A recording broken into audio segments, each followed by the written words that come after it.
Oregon is getting its own WNBA team. We'll tell you more about that soon. Plus, new housing is coming to the Rogue Valley for Alameda survivors. And today will be a little bit warmer than what we were yesterday. Watching out for you. This is NewsWatch 12 Midday. Good morning. Welcome to NewsWatch 12 Midday. I'm Damien Alvarado. And let's first check in with our weather with Stormwatch 12 meteorologist Sarah Kress and a look at how things are looking today. I know we've had a couple gloomy days, and I did see some sun break out there when I was peeking outside just before we got in the studio. So what are those things looking like right now? Yeah, this morning it was pretty gloomy out as we started the day. As we were looking out earlier, at the start of the day, we had completely covered skies with clouds, especially over into Medford. But now we're going to see a lot of those clouds break away, and most of the region is going to be ending the day with some mostly sunny skies. But right now we're still seeing partly cloudy across the region. But temperatures warming up slowly. Right now we're at 62 into Medford, over into Klamath Falls 61, and along the coast into the 60s. But for the rest of today, we will be warming up. We're still slightly below average, seeing temperatures in the mid 70s over to the west side and over to the east into the upper 60s. And we'll continue to see this warming trend as we head into tomorrow. But around the rest of the region for the rest of today, it is going to be rather pleasant if you're looking to be heading outside. Closer to the coast, temperatures are going to be a little bit warmer for this time of year, and we're going to also see some breezy conditions throughout the day. As we head into tomorrow, that's when we do start a dry and warm trend. Temperatures very close to average tomorrow, and that'll coast through the weekend. We'll talk more about what we can expect coming up in our full forecast. All right, thank you, Sarah. And moving into our top story this morning, nearly 200 affordable housing units are being added in Medford, and NewsWatch 12 got the first tour. While there's still 2 weeks of construction left before move-in, NewsWatch 12's Brinkley Hill gives us a better look at the family-friendly complex. There are a few things that makes these apartment buildings super family friendly, including not one, but actually two playgrounds. So this is actually one for the older kids. They have one for the younger kids. And one of the really cool features that this one has is that you can jump and touch different heights of different mountains. So of course you have to have Mount Shasta, but then you also really have to jump for Mount Everest. It is very family friendly. We do have two playgrounds here on site. There is a pet area for walking the dog. The neighborhood itself is very walkable if anyone wants to leave the complex as well. Individually, these complexes are the largest built by the Housing Authority of Jackson County, but together they're going to be extremely impactful for the community that's in much need of housing. It's an exciting neighborhood, and we're happy to help bring some additional housing into it. I got a tour of Prescott Gardens, getting to see firsthand the additions being made to make these accessible and a great addition to the county. Not only will these complexes add much needed affordable housing, but it will prioritize Alameda fire survivors as well as unhoused families receiving help from community partners. We are the largest affordable housing developer in the region by a pretty significant margin. And for us to have the ability to bring on almost 200 more units in the midst of a housing crisis, that's the work we do every day. And we're excited to be part of the community and to keep providing housing for people who need it. The requirements and application for Prescott Gardens and Orchard Meadow is linked on our website, kdrv.com. From Medford, Brinkley Hill, NewsWatch 12. The Oregon Department of Transportation is saying the Department of Motor Vehicles mistakenly registered more than 300 non-citizens to vote. Last week, the Oregon DMV admitted to mistakenly registering 306 people to vote without proof of citizenship when they applied for a driver's license. Klamath County said they had one non-U.S. citizen registered as well, but they addressed it immediately. And DMV officials say they've added a new prompt to ensure desk staff are accurately entering citizenship.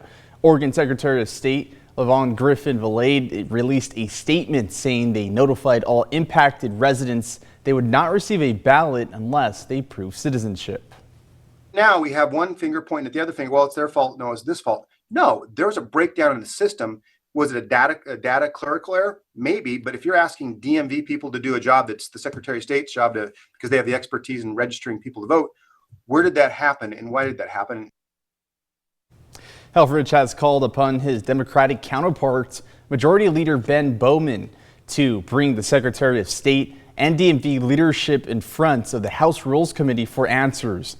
In terms of security for online registrations, a representative with the Secretary of State's office said people must have a valid Oregon license Oregon Governor Tina Kotek said she's closely monitoring the situation. The Siskiyou County Clerk is seeking interested volunteers to serve as election observers for the upcoming general election. The purpose of the Siskiyou County Election Observer Program is to provide an avenue for public observation and input into the election process.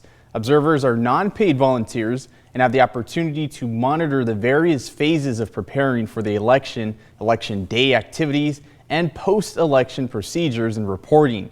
If you're interested in volunteering, you can email or call the number on your screen, but no later than September 30th. He just bashed into the windshield until he got it like this, reached in, found the bag on my floorboard, and pulled it out. A North Medford neighborhood is on high alert after a set of car break-ins this weekend. And residents say they're moving forward with the help of law enforcement and their neighbors. Medford residents Rhiannon and Brad Hardesty shared this security camera footage with NewsWatch 12. The Hardesty's camera caught this video at around 1 a.m. on Monday. And it shows a man in a blue hat, yellow shirt, and a mask circling their truck. Brad Hardesty said he didn't hear the window being smashed or noise from his dogs, but he woke up to a smashed window and his backpack, wallet, and fire pants all missing. It was disappointment. Anytime anything that happens to anybody, it's disappointing that, people are willing to do that. I had to start moving forward and taking care of things. And again, hopefully, the system catches up with the guy and he gets help he needs. After reporting the incident to police, the Hardestys posted their security camera footage to Facebook. A woman down the street on Mace Road said her car had been broken into by the same man. And Medford police arrested 26-year-old Nicholas Figueroa on Monday on 3 charges connected to the break-ins. A Jackson County grand jury met to consider additional charges against Craig Johnson. He's the Ashland man facing multiple child exploitation charges. Central Point police received a report of the sexual exploitation of a 5-year-old in July. Now that eventually led to the arrest of 68-year-old Johnson, who was employed at the Children's World Montessori School in Ashland. And right now you're looking at the list of charges that Johnson was indicted on, including 14 counts of using a child in display of sexually explicit conduct. The Ashland Police Department says there are 6 known victims in the Ashland area. Johnson is still in the Jackson County Jail this morning, and anyone with additional information is asked to call the Ashland Police. And Oregon State Police, Fish and Wildlife are asking for help to identify 3 suspects involved in 2 separate trespassing incidents and the unlawful take of a bull elk. On private land near Crater Lake Avenue and McLaughlin Drive in Central Point, the suspects killed a 5x5 bull elk and left it to waste on September 8th. Another suspect on September 10th attempted to kill another bull elk, but took off after being confronted by the property owner. If you do recognize any of these suspects, contact the Oregon State Police through the number on your screen. Information leading to an arrest or citation is eligible for a reward.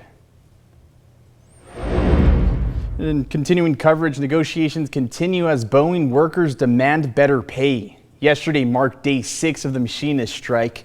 In a settlement, the Federal Mediation and Conciliation Service says it is committed to supporting a fair and equitable outcome for all parties involved.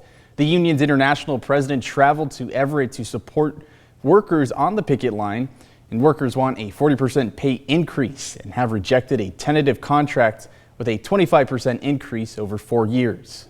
You have to remember, it's been a decade that these workers, they've sacrificed their wages, they've sacrificed their pension, they've sacrificed on their health insurance. Enough is enough. They need to be respected for the work that they do for the Boeing company. And Boeing sent a message Monday to employees saying the company must act now to preserve cash. The chief financial officer is calling for a hiring freeze across Boeing. The pause will pay for promotion increases and plans to reduce supplier purchase orders as the strike continues. Union members are not being paid by Boeing during the strike, and their health benefits run out at the end of the month if they are still on the picket line. Striking workers say they're willing to continue their fight. New this morning, the WNBA is headed back to Portland. The city is getting an expansion team that will begin play starting in 2026. Portland previously had a team in the WNBA as the Fire in 2000 before folding after the 2002 season. Now, the team will be owned and operated by Raj Sports. They paid $125 million for the franchise. The Bothels started having conversations with the WNBA late last year after a separate bid to bring a team to Portland did fall through. It's the third expansion franchise the league will add over the next 2 years, with Golden State and Toronto getting the other two. And Senator Ron Wyden was excited about this move this morning. He welcomed the announcement that Portland has secured an expansion franchise in the WNBA, saying this. He said today puts basketball fans in Portland and all across Oregon solidly in the W column, and I can't wait for this team to tip off in 2026.